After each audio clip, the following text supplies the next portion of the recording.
Kia turned the sub-4-meter SUV game on its head with the Sonet. Instead of VFM, they focused on EFM, experience for money. Seltos levels of coolness in the segment below was unheard of. It was also a gamble, but the most expensive sub-4-meter SUV to go on sale ever, the Sonet, won big time because it delivered the right experience. Now, Maruti needs a game changer, something cool and young, the yin to the traditional Brezza's yang. The Fronx looks it. It's priced ambitiously too. But underneath, it is a traditional Maruti. Sensible and effective, although its VFM is stretched thin. The aspiration that this less sensible Sonet exudes, it eludes this Maruti. In terms of design, aspiration does not elude the Fronx. It's the cooler, more modern-looking one of the two. Both these cars are head-turners, but different. The Fronx is sporty and urban. It's wide, low, looks athletic. It's taken a leaf out of the Sonet's book and bettered it with its lighting. The Sonet feels more SUV. It's taller, it has higher ground clearance, it has wider tires that are chunkier too. Its hood is higher, wheel arch is more flared. It just has more presence. It makes the Fronx's hatchback origins quite obvious in comparison.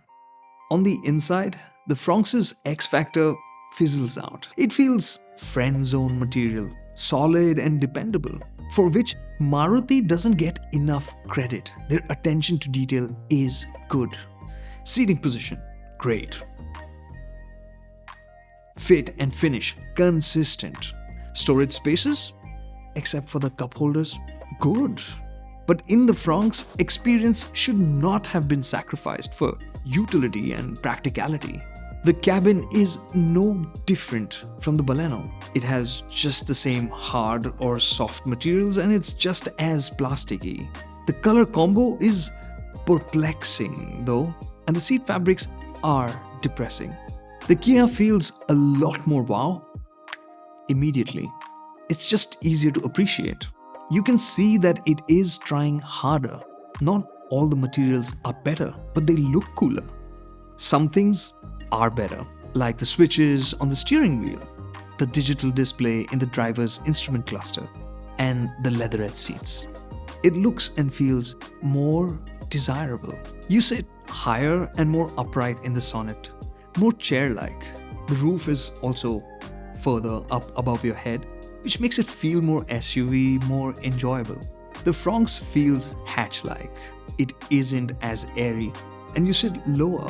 You have to stretch out to get comfy, but you have the space to stretch out. Two 6-footers can sit one behind the other in the Fronx. That can't be said for the Sonet. It also accommodates 3 in the back better. So it's the more practical family car. The Sonet isn't as family friendly. It's a 4-seater. But despite its narrowness, it feels more airy and relaxing. The rear window shades are a lavish touch. Genius. The Sonet also has a more lavish boot. The Kia also feels more VFM. Its additional features justify its price tag better. It has a tire pressure monitoring system. It has ventilated seats, a more premium sounding music system.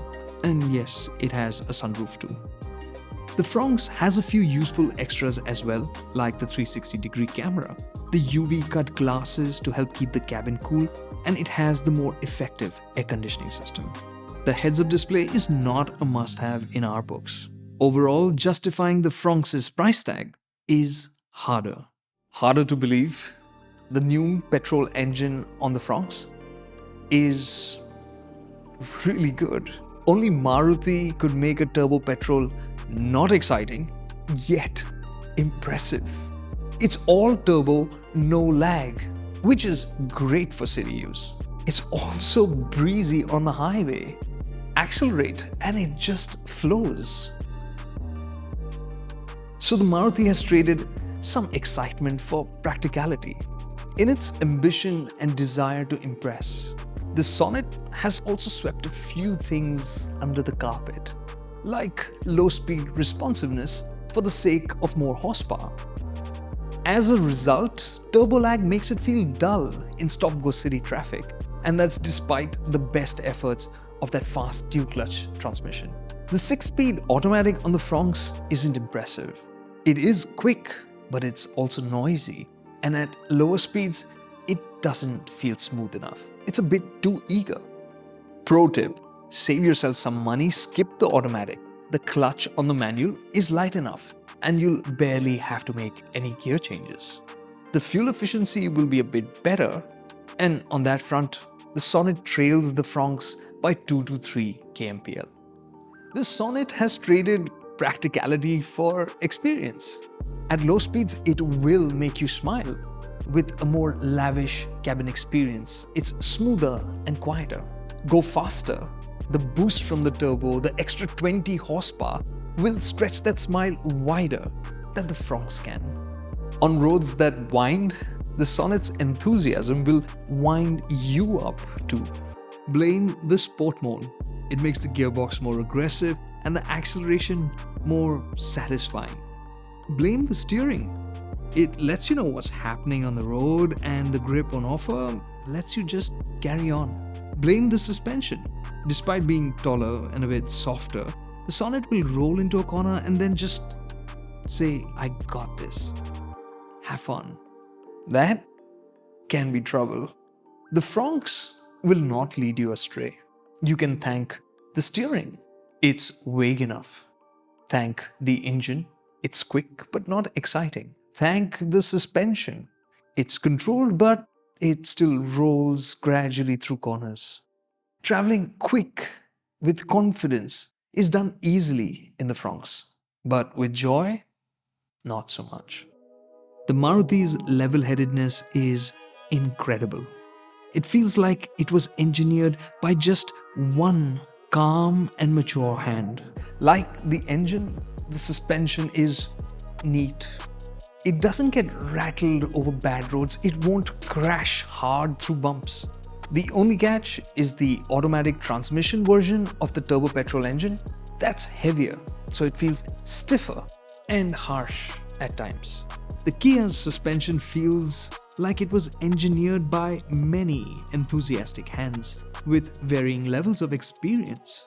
It just feels like the suspension has a lot more work to do given the higher ground clearance and the chunkier tires that it uses when it goes over broken roads. Is the Fronx a broken promise? If you were taken in by its design and expected the drive and your time with it to be exciting and memorable, then yes. If you expected your relationship with this Maruti to be sensible and efficient, then not.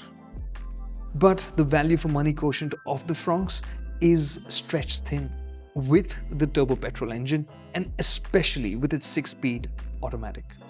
So it's the older Sonet that hits higher highs and has a few lower lows compared to the Fronx, but it's still the EFM benchmark for the segment, with a facelift coming your way too. But it's not about the features or the design, it's the sensations in the drive that make the Sonet a memorable experience you'll want to revisit and own.